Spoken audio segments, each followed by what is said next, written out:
alam mo sir, I hope you understand kasi hindi po naman magbibigay ng notice ang city. Kasi saka siya mismo nagsabi tapos ng paglabag. Sir, illegal po yung pag-connection nyo ng tubig, di ba? Hi everyone! Grabe naman po ang ating mga kababayan dahil bumibili sila ng sasakyan at ang garahe nila ay ang tapat ng kanilang bahay. At kapag puno na po ng sasakyan ang kalsada, ay magpapasa sila ng ordinansa upang magkaroon ng one-side parking. Aba, magaling!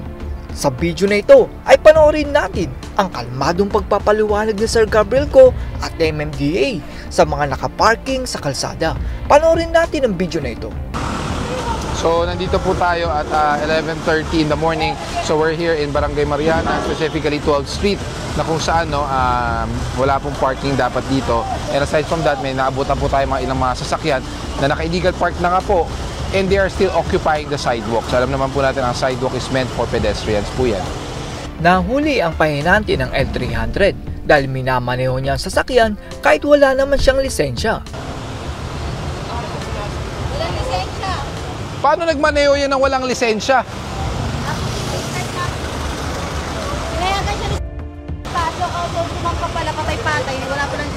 Nandito kasi yan.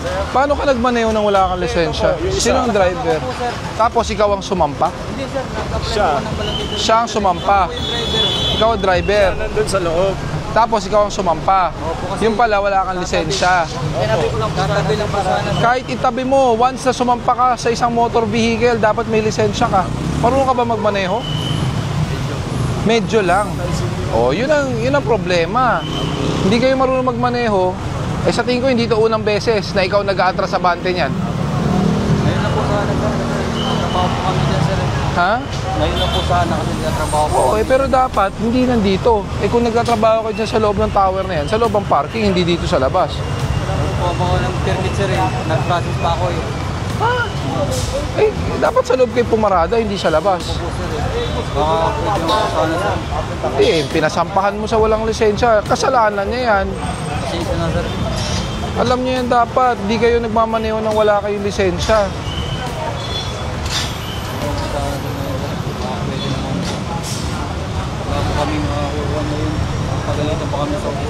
Ay, sabihin mo na sinampahan ng pahinante mo na walang lisensya.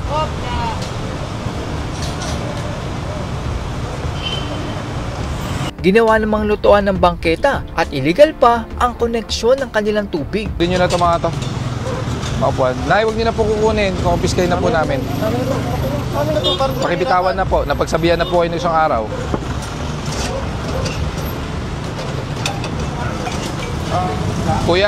Kuya, yung drainage tingnan nyo. Opo, pero tingnan nyo, dyan lahat sumusuksok. Kaya dapat wala po kayo dyan. Dapat nandun po kayo sa loob nagluluto, hindi po sa labas. Gawa nyo po ng paraan, hindi po pwede dito sa bangketa. Tulad po niyan, illegal po yung pag-connection nyo ng tubig. Diba? Hindi, gawa nyo ng paraan. Sa loob kayo magluto. Huwag po dito sa labas, ha? Niligyan naman ng pangharang sa init ang tindahan pero tinanggal ito dahil nakasagabal sa naglalakad. Kinulang sa height.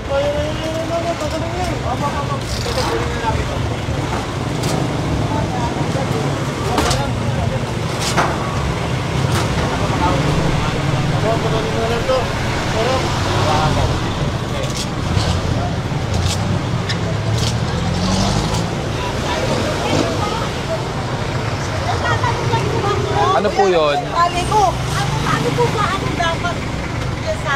Ganun po kataas. Kasing taas ng bubong nyo po. Paano po? Kasing taas po ng bubong nyo. Dapat wala na pong bababa pa po dyan. Kasi lahat ng ulang sabi ko mapasok dito kaya... Opo, pero hindi po kasi pwede. Dapat malinis po ang bangketa. Sanay po kasi tayo na, alam niyo, pag umulan, bawal po. Ito okay na tong bubong, so wala na po dapat mga naka-extend pa. Wala nang laman dito. Sige po. Tapos wala na po extension dito, ha? Kasi masikip na po yung bangketa eh. Ang mga customer naman ng establishmentong ito ay nakausli ang harap na nakaharang sa bangketa.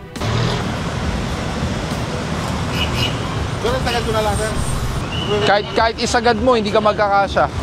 Ipakalang mo na lang.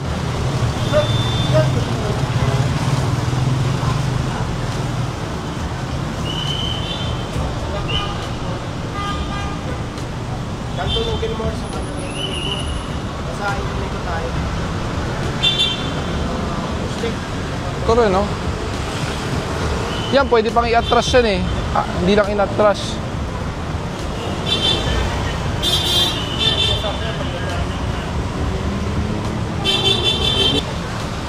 Guard!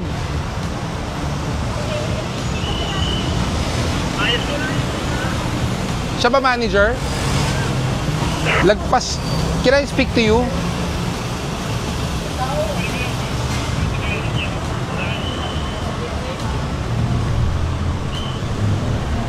Paano to? Pick up and drop off. Kaya nga eh. Ito kunin natin. Ito. Oo. Patikita nyo. Sa building, hindi sa bangko Okay. sa building. Ma'am, if it's okay, no, for the customers, next time siguro, I suggest the parking should not be vertical. At least dapat naka-horizontal na lang kasi lagpas sila sa sidewalk. This should be cleared. But the Innova's okay. The Innova is okay. Then this one sa inyo ba to? This is the buildings kasi. Other buildings. Yeah, we'll inform the guard. Sige. If ever na umabot yung driver within the 5 minutes, we will not tow it. Pero pag lumagpas, unfortunately to tow it. Kasi ano eh, pick up and drop off only, no parking, then PWD ramp. Yeah. Sige po. Thank you. Sige. Pag umabot yung driver, edi umabot. Pag hindi, edi sorry. Toto, pag nag-start yung towing, paki-manage mo isagad mo doon para one lane lang.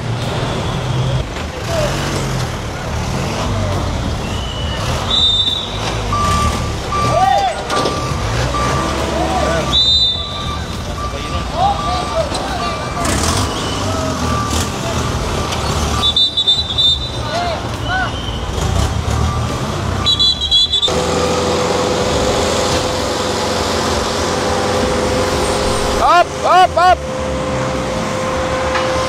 Angat! Angat! Angat! Ipinaliwanag naman ni Sir Gabriel Go kung bakit mali ang mga nakapark na sasakyan. Ayan. So, ayan na po ang drop-off area. Nakalagay po, pick up and drop-off only, no parking. Unfortunately, ginagawang paradahan. Tapos, hinarangan pa ang PWD ramp.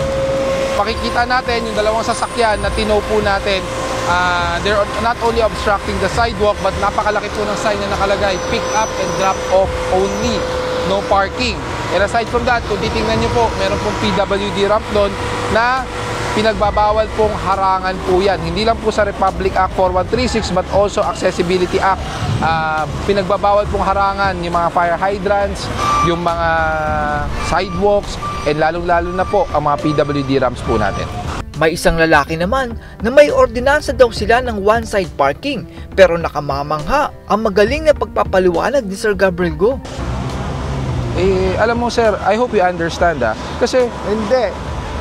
Kasi pagkitawagan may number kayo niya, kayo po tumawag. Kasi sige, kayo po may sige. concern sa kanya. Kasi ako na-clarify ko na po. Kailangan po i-approve muna nila, baka nakapending pa sa hearing. Yun ang sabi. Hindi, baka nga po may sinubmit pero pending pa. Ibig sabihin, hindi pa napapatupad. Hindi mawawala lahat ng gamit doon. Hindi po, nakalock naman yan eh. Magkano isang kotse? Hindi ko po masasagot, hindi po ako may hawak Saan ng dinadala din yun? Sa Tumana, Marikina po. Mas maganda yan, sir, actually. At least Di ba ngayon, pwede kunin ko na yung lahat yung dalawa? sir, ito po, pinagbibigyan na po namin yung isa. Para maganda yan, sir. Para ngayon, meron kang basis. Oh, bakit nung nag-operate, nag-coordinate sa barangay? Actually, sir, coordinate sa barangay to. Ayan, nasan yung coordination letter? Coordination natin. Yun, pinirmahan po. Nung ano pa po to? September. Sila nang bigay ng notice sa amin, pati si Sir, hindi po naman magbibigay ng notice ang city. kasi Saka- siya mismo nagsabi Opo, ako ng sir. paglabag. Sir, hindi po naman niya magiging responsibility yan na lahat ng kalsada Pero kailangan niyang Oo nga, tama magbigay nga ng yun. notice. Kasi Kaya ito nga po yung nakalagay po dito, 12th Street and Victoria Street is a mabuhay lane. Bakit yung ibang sasakyan ay pasok na, hindi nahila? Sir, yung mga pinagbigyan po namin, yung mga nandyan po yung driver. Nagbigay naman si Sir Gabriel Go ng aral sa ating mga kababayan na dapat ay aprobado ang one-side parking. Po ba, pwede po ba namin parking? I'm not sure if there's an approved ordinance. Okay, so we have to know. You have to from check. barangay. Opo, you have to check. Okay, so, okay. Kami naman, sir, kanina, I told naman, yung mga nagtikit sa amin. Okay lang matikitan kami, basta everyone talaga. Opo. Like the Tulfo cars is there kasi. So we just wanna know. Sige sir, so we need to know lang. Yes, you have to check if there's a, hindi lang approved barangay resolution it should be city ordinance. Okay. Pero sir, siguro sa Barangay Mariana, we'd know na if we're approved intensely, no? Mariana rin ba yun? Mariana kami, May sir. problema po yun kasi most of their street, they adopted the barangay resolution pero hindi nila sinubmit sa city council. Okay. Sir, kasi the one intensely po kasi, the whole area intensely po kasi, there's some like, on the left side, sir, there's all the cars parked there. So, they said it's okay daw. That's why, buti na lang nakausap Opo. namin. Actually kasi merong ina-adapt ang mga barangay sa Quezon City na tinatawag lang one-side alternate parking. Yes, sir. That is, ang naka-provision doon, they leave it to the barangay to designate which streets will have the one-side alternate parking. However, they should submit it to the city to have it approved by the city council. So it does not mean na itong kalsada nito, for example, they just adopted that previous resolution na may one-side parking. Hindi po ganoon. Kailangan, let's say ito, Victory Street. Yes, sir. They have to submit it to the city na merong approval ng city na okay, this is okay to be adopted with the one-side alternate parking. Okay. Sir, last question na lang. So, we need, as of now, we need to ask our barangay mismo if we are approved.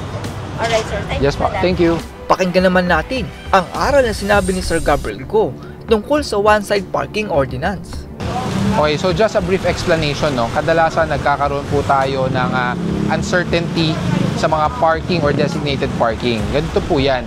Once a barangay enacts a resolution that states a certain street o isang kalsada po ay pinapayagan na magkaroon ng one-side parking, one-side alternate parking, o meron pong parking ordinance, hindi po ibig sabihin na merong barangay resolution, it is deemed approved.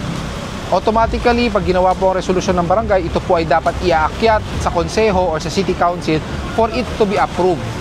So yun po ang tamang proseso. Ngayon, pag meron na pong approved city ordinance or city council approval, that's the time yung implementation ay pwede na pong magawa diyan po sa mga inenact na resolution ng barangay. Nakita natin ang magaling na pagpapaliwanag ni Sir Gabriel Go sa ating mga kababayan.